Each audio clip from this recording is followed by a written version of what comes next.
Good evening, ladies and gentlemen. Welcome to another edition of Junkyard Interviews powered by Rip It Energy Fuel. I am your host, Jack Kiesling. Sitting down with me tonight is Chris Denton, who is the leader of Disgruntled Motorsports, an organization that brings veterans and motorsports activities together. Chris, thanks for sitting down with us tonight. Why don't you tell us a little about yourself? Absolutely, Jack. Thank you. As he said, my name's Chris Denton. I run Disgruntled Motorsports. It's a Facebook page that is derived around vets and our passion for motorsports. It doesn't matter if it's a dirt bike or a quad or a race car or any kind, just anything with a motor that you're passionate about and you're a vet, that's all we care about. Now, so you started this out of a passion of your own. You're a racer yourself. I see you got a couple of your machines behind you. So tell us a little bit about your racing background. So I started riding ATVs back in the 80s and 90s when it wasn't popular, or when it wasn't safe, I should say. Three-wheelers, a Honda 185S that my father bought, and we just kind of rode it around the property, and that kind of fueled me.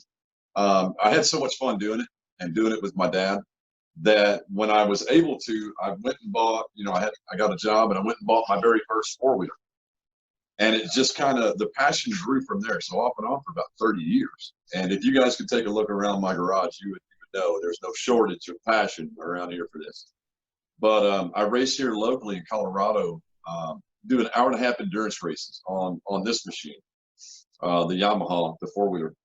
And that's been just a blessing, to be able to find something that I'm passionate about and sit down in the garage and turn wrenches. That gives me peace, and the camaraderie at the racetrack. No racer has ever gone without because of the community, whether they're a veteran or not. It's just it's a massive, massive family. Yeah, I think that's a really key point. We think about sports and the activities involved in them. A lot of times it is that community, especially at lower levels, where there's maybe not so many egos involved. So you've been racing your whole life. You do these endurance races. That sounds crazy. Like an hour and a half on a quad just sounds nuts, to a lot of people. But you found your passion in it, and you've turned that into an outreach to veterans. So talk to us about that experience building Disgruntled Motorsports, and what has that done for you and for the veteran community? Disgruntled Motorsports, actually, to back up a little bit, Jack, it started, it's a spinoff of Disgruntled Vets, which I also belong to and volunteer with and help those guys out as much as I can. But it started, we were kind of just playing around with the idea, hey, what if we did this? What do you think would happen? And they modeled it based off of my, how do I say this? They modeled it based off of my life, what I do, as far as the racing is concerned. It's given me an outlet to show people that I don't believe therapy belongs in an office. When I put the helmet on either one of these bikes, machines, everything in my world just stops. I don't think about the bills. I don't think about how pissed off my wife is, which I don't have one, but I don't think about these things that normally bother us and tend to swell up and really, run our PTSD rampant. The whole world for me shuts off, and it's a place of peace.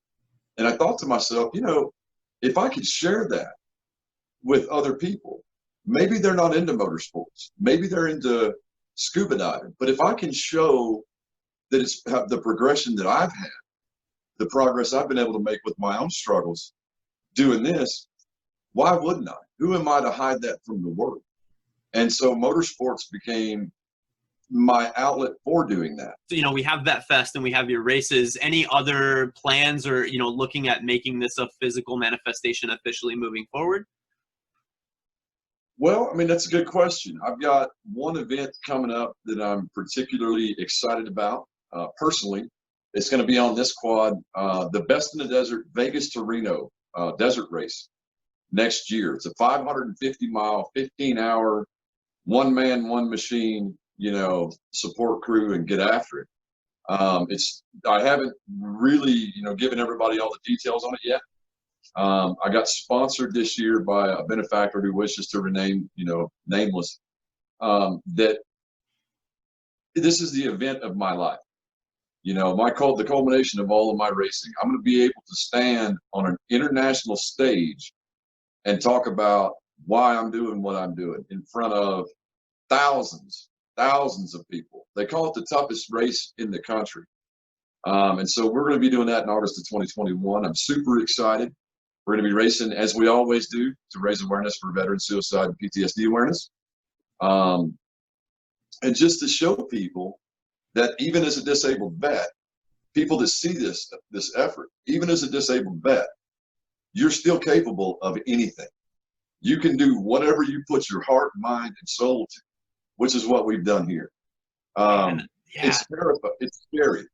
It's scary as the day is long. It's a lot of racing, but I'm excited with my level of training, my knowledge of the machines and the experience I have. I think we're going to go out and we're going to put on a good show for a great reason. And also, along with that, I'm going to launch a social media campaign here in just a little while, a couple of weeks, that I'm going to ask people to donate $10 per mile I race. That money is going to go to the national chapter of 22 Until None, which we all know and love.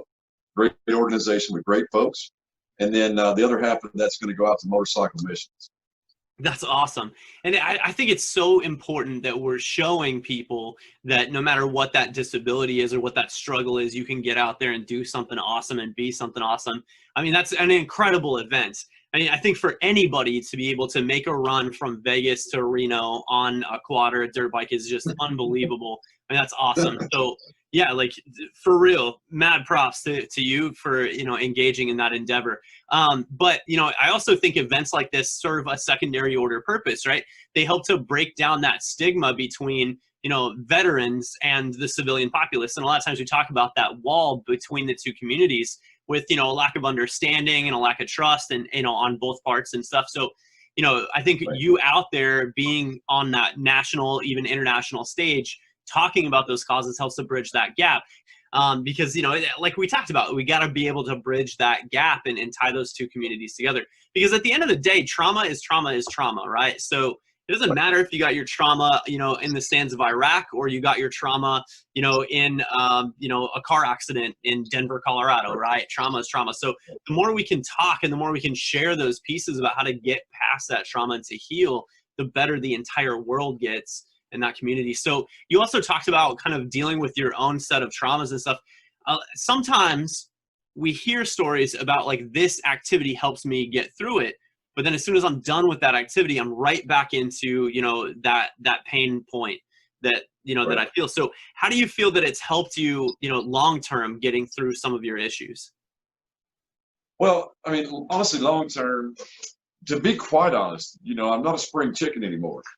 So a week after a race, I'm not moving around very fast. And that physical aspect of it reminds me of what I've done, what I've accomplished.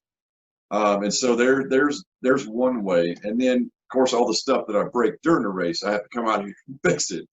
So turning the wrenches and reminding myself constantly that, hey, 3 more weeks till race day, 3 more weeks till race day. You kind of fixate on it like you would a deployment. And, I've talked with a couple of people about my race week. So Monday morning, the week before, I'm a basket case. I'm pre-deployment status. And then obviously we hit the race, that's the deployment.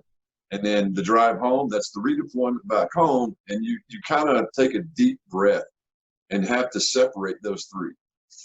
The lasting effects for me, like I said, is looking at the results. Looking at that trophy on the wall or looking at that spot where that trophy should be and pushing myself to work harder and get better is a motivating factor. And again, like I said, spinning the wrenches in their garage, putting the time in, because no racer will tell you they went on the track, they went in the garage, during your prep time. So I enjoy those two things, you know what I mean? And so that's what feeds it. Somebody told me recently that passion and energy pull you out of dark situations infinitely better than anything else on the planet. So I think there's a lot of truth to what you're saying. And the sad part is some people never truly find that passion. So a lot of what we talk about is being able to explore and to find those passions. So really happy to see, you know, this community building and sharing that passion, helping each other, you know, enjoy that part of the world. So man, I gotta be honest, thank you so much for sitting down with me. I've been looking forward to this interview for a while and just making sure we had the right timing and place to fit it in. You're coming up after two really powerful interviews. We had an interview with a member of the National Suicide and Crisis Lifeline. And then we followed that up with a really cool autistic future transportation artist. So it fits in super perfect. And I'm excited to have that that kind of lead up and, you know, pop you in at the right time. So, man, anything you want to shout out before the interview ends? I just, you know, like, I want to thank you again for having us on and taking the time to, you know, expose all of your followers and fans to, you know, to what we do and how we do things, you know, in this part of the world. I'd like to thank, you know, the guys at Disgruntled, not only the people that you know and see every day, but all of those guys that are in the trenches that are helping all of our vets, the folks at 22 Until None. They continue to work hard, be a part of our community. The guys at TRIA, the Retired Enlisted Association, here in Colorado Springs, they work hard to help bring our local veterans together for all kinds of things. Again, the VFW Post 6461 down in Fountain, they're really cool people. They've been a part of everything that we're doing. Gosh, Vigilant Valkyrie, their page is awesome. So if you're a female vet, go check those guys out. They're doing great things in the female veteran community. Irreverent Warriors is, we've got a local chapter here. They're kicking butt and taking names in the veteran community. So any of those guys are amazing. Go check them out. And then obviously, all of my local sponsors and everybody else, they know who they are. They're amazing. They keep me going so that I can keep going for you guys. Awesome. Well, once again, Chris, thank you for sitting down with us. We'll see you again, I'm sure, after that Vegas race. Oh yeah, we'll have to sit down and do the post-race interview. That's gonna be something. My friends, Chris is an awesome guy. Not only is he a really, really awesome racer, but just consider for a moment, if you will, what it takes for a person to do these hour-and-a-half endurance races. And this is not like being in a car. You know, well, NASCAR, they're on the track for like 3.5 hours, or however long NASCAR yahoos go around in circles. You know, this is not like sitting in a car. You're on a quad, so you're using literally every muscle in your body just to stay on the thing, much less battling for position and, you know, dealing with environmental issues and stuff like that. So, I mean, really, really tough sport to be involved in. And then he's wanting to do this race from Vegas to Reno. I'm sure he's going to be very successful with that. The guy's just awesome. He also knows a lot about Scotch, which I really appreciate because I love Scotch. But yeah, I mean, really, really cool guy. I'm also very excited for all the fundraising things that he's doing, you know, to try to benefit the veterans community and to try to bridge some of those gaps between the veteran and civilian communities. Oftentimes we think that those two communities need to be separate because we don't understand each other. We don't communicate very well. But Chris is living proof that you don't have to isolate yourself into one sort of identity. You can be, you know, involved with all kinds of stuff. If you haven't already, check out Disgruntled Motorsports on Facebook. Awesome group of gearheads. They talk about all kinds of stuff, cars, you know, ATVs, all of those things. If you're in any way interested in kind of that world of being a gearhead, go check out what they've got. They're super awesome. Okay, so yeah, really, really cool stuff. I've got more interviews lined up for the next couple of weeks. There are a few open slots left for the season. So if you would like to be featured on the show for an interview, simply send me an email at jackkeeslingBooks@gmail.com, or you can contact me in private messages on any of my socials medias. All right. If you follow me on Snapchat, like 17 of you that do, I don't use Snapchat anymore. I deleted it. So best of luck to you with that. Okay. Don't go away, friends. More of Jack's Junkyard after these messages from your local station.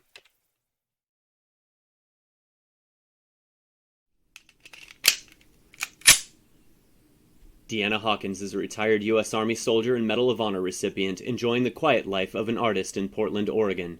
Without her knowledge, documents proving diabolical manipulation of the American people perpetrated by the government fall into her lap. Forced to run for her life, Deanna must work with unlikely companions to deliver the files to the people. Sinister forces strive to stop her, while an unknown guardian angles for her success. This success could result in the Second American Civil War, while failure could cement the power of tyrants for generations to come.